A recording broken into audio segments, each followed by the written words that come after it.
Chapter 3 The Runaways. On a night when the moon gazed down like an evil eye, the young prince appeared in Jimmy's chamber. "Boy, tumble out of bed. I need a manservant." Jimmy saw that the prince was wearing a black cloak and carrying a wicker basket the size of sea chests. "What you up to now? Waking your royal sleep, you are?" "I'm running away." The whipping boy sat bolt upright. Hardly a day passed that he didn't make one plan or another to run off. But a prince? What a horrible new mischief was this? You can't hop off like you are some common folk. What's biting you? Said the prince. "I'm bored with dumping bullfrogs in the moat, so no one got a wink of sleep. Boring. And didn't you laugh fit to kill when the knights slipped off their horses and clattered to the ground? You'd hog greased the saddles." The prince folded his arms. "Boring. And don't you get me thrashed so that this hide of mine feels like the devil run me over with spikes in his shoes? Let's be off." Why me, Jimmy thought. Can't you find a friend to run off with? But no, not you, Prince Brat. You've got no friends. That's why me. Jimmy pointed to the window. "It's night out," he protested. "The best time," replied the prince. "But ain't you afraid o' the dark?" "Everyone knows that. You won't even sleep without a lit candle." "Lies. Anyway, the moon's up. Good night, Bright. Come on." Jimmy stared at him with dreadful astonishment. "The king'll have a gory-eyed fit."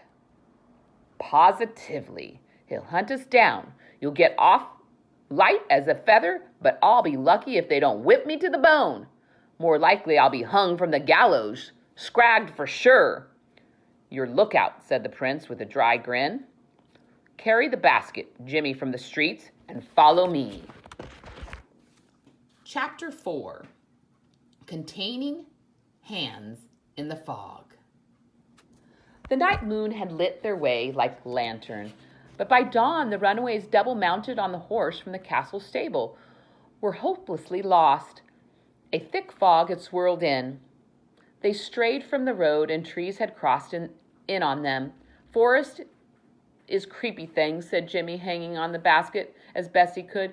"Gimme cobbled streets any time." A low branch almost swept them off the saddle. "Boy," said the prince, "get down and lead this dumb-headed beast." "Lead it? In the fog? I'd need 2 hands and a lantern to find me my own nose." But Jimmy slipped off the saddle. A plan had been tumbling about in his head. "Here's your chance, Jimmy," he told himself. "Slip away in the fog. Run for it. No more whipping for you. Not if you can't be found. The great sewers, Jimmy. That's the place to hide." "What's keeping you?" asked the prince. "Grab the halter."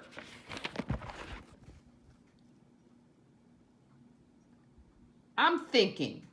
Leaves crackled under Jimmy's feet as he began to back off. His mind was made up. Once the fog had cleared, he'd find the river. Hadn't his pa taught him his way through the maze of the mighty brick sewers? That's where they caught the fire-cast rats to sell by cageful. The dog and the rat pits paid fancy prices for the best fighters, and that meant sewer rats. Who'd think to look for Jimmy under the city? Jimmy took another crackling step backward and froze. A sudden yellow glow floated in the fog. The prince burst into squawks and bellows. "Who's there? Let go! Take your hands off me, you insolent rascal!" There came a rough, booming reply. "Well, what we got here?" The glowing lantern swayed. "A noisy brat on a fine beast of a horse." Jimmy edged closer. A cutthroat, he thought. Like a snake striking, a ghostly hand darted through the fog and clutched his arm. A second cutthroat. Jimmy looked up and barely made out a long, bony face with hollow cheeks and a nose like a meat cleaver. "I got another boy, Billy," cackled the second man, shoving forward.